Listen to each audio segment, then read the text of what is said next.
రాధా మనోహర్ దాస్ అనగానే గొర్రెలు అనే ఒక వర్డ్ అయితే ప్రజలలో ఎక్కువగా రిజిస్టర్ అయిపోయి ఉంది. సో అసలు గొర్రెలకు మీరు నచ్చరా, మీకు గొర్రెలు నచ్చరా? గొర్రెలకి నేను ఎందుకు నచ్చను? సూటిగా మాట్లాడతారు కాబట్టి. దొంగోడు అంటే థ్యాంక్స్ అంటారా అండగా?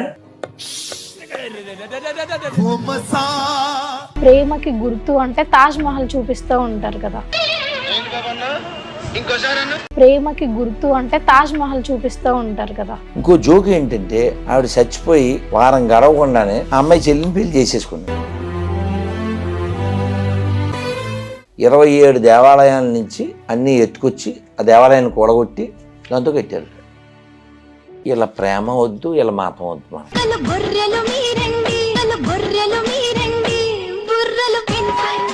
గొర్రెలను తయారు చేసే ఈ దరిద్రం నుంచి అసలు ప్రపంచాన్ని రక్షించాలి. అట్లీస్ట్ ప్రతి మసీదు, చర్చి కూడా ఇక్కడ ఇటుకలతోనే కట్టబడింది. అందరికీ నమస్కారం, వెల్కమ్ టు బిఆర్కే. నేను మీ రమ్య. ఈరోజు మనతో పాటు ఉన్న గెస్ట్ ఎవరో తెలుసా? ప్రతి ఇంట్లో ఇలాంటి ఒక పర్సన్ పుట్టేది ఉంటే సనాతన ధర్మాన్ని కాపాడొచ్చు అనడానికి ఒక ఉదాహరణ. తను ఎవరో కాదు, రాధా మనోహర్ దాస్ మనతో ఉన్నారు. మాట్లాడి మనకు తెలిసినవి కొన్ని, తెలియని ఇంకెన్నో మాట్లాడే ప్రయత్నం చేద్దాం. గురుగారు నమస్కారం. హరే కృష్ణ తల్లి. గురుగారు, ఈరోజు మనము కొన్ని కాంట్రవర్సీ టాపిక్స్ అన్నది నార్మల్గా మొదలుపెట్టినా సరే మన సనాతన ధర్మం గురించి, మన భారతీయ చరిత్ర గురించి తెలియని ఎన్నో విషయాలు కూడా మాట్లాడే ప్రయత్నం చేద్దాం. ముందుగా రాధా మనోహర్ దాస్ అనగానే గొర్రెలు అనే ఒక వర్డ్ అయితే ప్రజలలో ఎక్కువగా రిజిస్టర్ అయిపోయి ఉంది.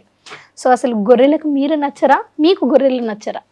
సర్వమంగళమాంగళ్యే శివే సర్వార్థ సాధకే శరణ్యే త్రయంబకే దేవి గౌరీ నారాయణి నమోస్తుతే.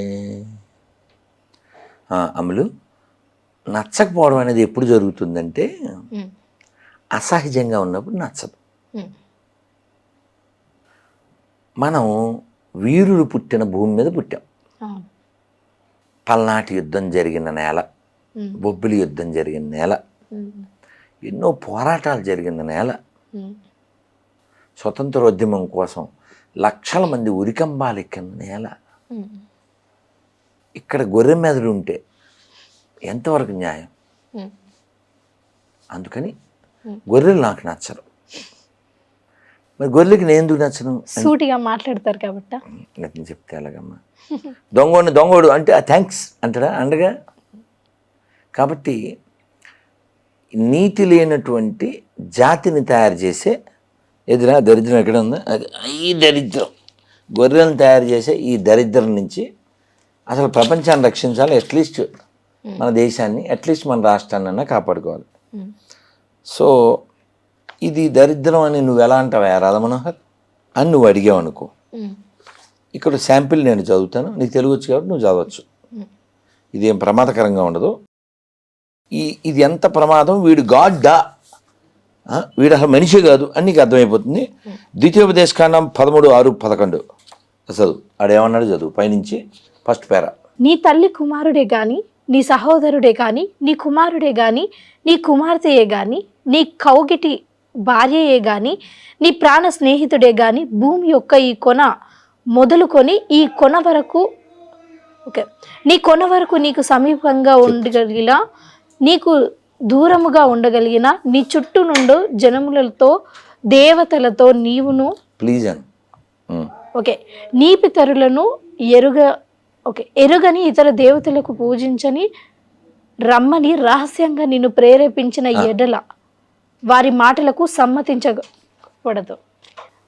అంటే నిన్ను ప్రేరేపించిన, నిన్ను రహస్యంగా రమ్మని ప్రేరేపించిన అంటే నువ్వు రా అని చెప్పి ఎవరైనా రహస్యంగా పిలిస్తే ఏం చేయాలో వాడు ఏం చెప్పాడు పూర్తి చేయి. ప్రేరేపించిన ఎడల వారిని మాటుపరచవలెను అంటే రహస్యంగా. తర్వాత వారిని కటాక్షింపకూడదు అంటే నో మెర్సీ అపాన్ దెమ్.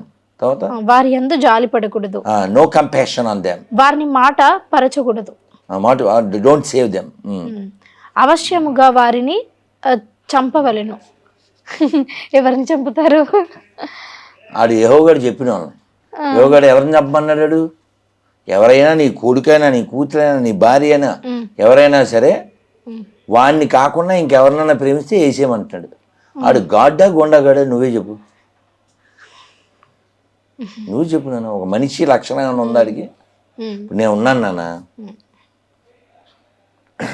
ఇక్కడ రాముల వారి ఫోటో పెట్టి పక్కన యేసు ఫోటో, వాళ్ళ ఖురాను 3 పెట్టగలను. ఏ హిందూ అయినా పెట్టగలడు, హిందూ మాత్రమే పెడతాడు. ఓంకారం పెట్టి అందులో చొక్క చెక్క 2 పెడతాడు ఈ చెక్కగాడు. ఏ ముస్లిం అని పెడతాడా, ఏ క్రిస్టియన్ అని పెడతాడా? మరి అన్ని సమానమని ఎలా అంటున్నావు సిగ్గు లేకుండా? ఇది ప్రమాదమా కదా? ఆబ్వియస్లీ ప్రమాదం. నువ్వు క్వశ్చన్ మర్చిపోతావు తల్లి, అడుగురా. కాదు గురుగారు, ఇప్పుడు మీరు చెప్పాక నాకు ఇంకోటి గుర్తొస్తుంది. ఇప్పుడు నార్మల్గా ప్రేమకి గుర్తు అంటే తాజ్ మహల్ చూపిస్తూ ఉంటారు కదా. అంటే నా సందేహం ఏంటి అంటే తాజ్ మహల్ని చూపిస్తూ ఉంటారు, కానీ జనరల్గా అయితే మన పురాణాలలో సీతమ్మ వారి కోసం ఒక సముద్రం పైనే ఒక రామసేతు కట్టారు. అంటే అసాధ్యమైన పనిని కూడా వాళ్ళు సాధ్యం చేస్తే దాన్ని ఎవరు ప్రేమకి చిహ్నంగా పట్టించుకోకుండా తాజ్ మహల్ని చూపించి ప్రేమకు చిహ్నంగా గుర్తు చేస్తూ ఉంటారు. దీన్ని మీరు ఎంతవరకు అసలు సమర్థిస్తారు? భలే ఇప్పుడు విషయం చెప్తాను, అది లవ్వా కొవ్వా నువ్వే చెబుతుంది. కానీ ఇప్పుడు షాజహాన్ అనేవాడు భార్య ముంతాజ్ చచ్చిపోయింది. ఎందుకు చచ్చిపోయింది చెప్పు ఫస్ట్. నాకు అంతగా నేను తెలియదు. కొంచెం కటుగా చెప్పాలంటే ఒక జంతువును వాడడం వలన 14వసారి కనలేక చచ్చిపోయింది. ఒక స్త్రీని 14వసారి కనేలా చేశాడంటే వాడు అసలు మనిషి అంటవా? ఆవిడ 14వసారి కనలేక చచ్చిపోయింది. ఇంకో జోక్ ఏంటంటే ఆవిడ చచ్చిపోయి వారం గడవకుండానే ఆ అమ్మాయి చెల్లిని పెళ్లి చేసేసుకున్నాడు. అసలు ఇందులో లవ్ అనే టాపిక్ ఎక్కడ ఉంది? అది పాయింట్ ఇక్కడ. అది కొవ్వా లవ్ నువ్వు చెప్పు. ఒక స్త్రీని 14 సార్లు కనేలాగా కంటిన్యూ వాడేసి అందులో అసలు ప్రేమకు సంబంధం ఉంది. నెంబర్ 1 తాజ్ స్టోరీ అని ఏదో మూవీ వచ్చింది, త్వరలో రిలీజ్ అవుద్ది అనుకుంటా. అది తేజో మహాలయము అని శివాలయం, దాన్ని ఆక్రమించారు. మేము ఢిల్లీ వెళ్తున్నాం, ఢిల్లీలో కుతుబ్ మినార్ చూడాలి. ఎప్పుడు టైం ఉండి చావట్లే, ఈసారి కుదిరితే చూస్తాం. కుతుబ్ మినార్ దగ్గర ఆ కుతుబ్ మినారు దాంట్లో ఎలా కట్టారో రాసి ఉంది. కేకే మహమ్మద్ గారు చెప్పారు, నేను కాదు, అని ముస్లిమే చెప్పాడు. 27 దేవాలయాల నుంచి అన్నీ ఎత్తుకొచ్చి ఆ దేవాలయాన్ని కూడగొట్టి దాంతో కట్టారు. అందుకని నేనేమంటా అంటే ఇలా ప్రేమ వద్దు, ఇలా మాతం వద్దు. మనకు ఆల్రెడీ మనల్ని ప్రేమించేటువంటి కృష్ణ భగవానుడు ఉన్నాడు. కృష్ణుణ్ణి విషం ఇవ్వడానికి వచ్చింది ఎవరు? ఒక ఆవిడ పేరేంటి? పోతన. విషం ఇచ్చిన వాళ్ళకి ఎవరన్నా ఏమిస్తారు అంటే ఏదో ఒక పగ తీర్చుకోవాలి. కానీ ఈయన విషం ఇస్తావా?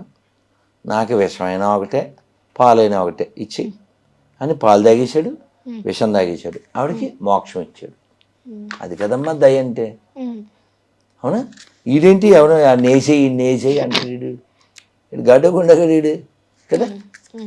ఇప్పుడు ఇంకో విషయం చెప్పనా, ఈ గొర్రెలందరికీ తెలుసు వాళ్ళు రాంగ్ ట్రాక్లో ఉన్నారని, కానీ వాడు అందులోకి వెళ్ళిపోయాడు. ఎలా బయట రావాలో తేలదు, ఆడికి ఈగో ప్రాబ్లం. అర్థమైందా? ఇప్పుడు మన అమ్మ వాళ్ళ చెల్లి మనకేమవుతుందమ్మా? అమ్మ వాళ్ళ చెల్లి చిన్నమ్మ అవుతుంది, అంతే కదా, పిన్ని. ఇందులో అప్షలోము అని ఒకడు ఉన్నాడు. వాడు ఏం చేస్తున్నాడో చదువు. తన తండ్రి భార్యలు తనకు పిల్లలు అయిన వారిని అందరి ముందు ప్రదర్శనంగా చూసా అయిపోయింది. నేను ఇలా చదవాలి. ఎవడో చదవలేడు, నువ్వు చదువుతావు. వీడికి పబ్లిక్లో టెంట్ వేసి తన తండ్రి భార్యలు వాళ్ళందరినీ ఈ అప్షలోము గాడు పబ్లిక్లో టెంట్ వేసి వాళ్ళందరితో కామక్రీడలు చేస్తున్నాడు. అదవుతుందా? అప్షలోము అనేవాడు.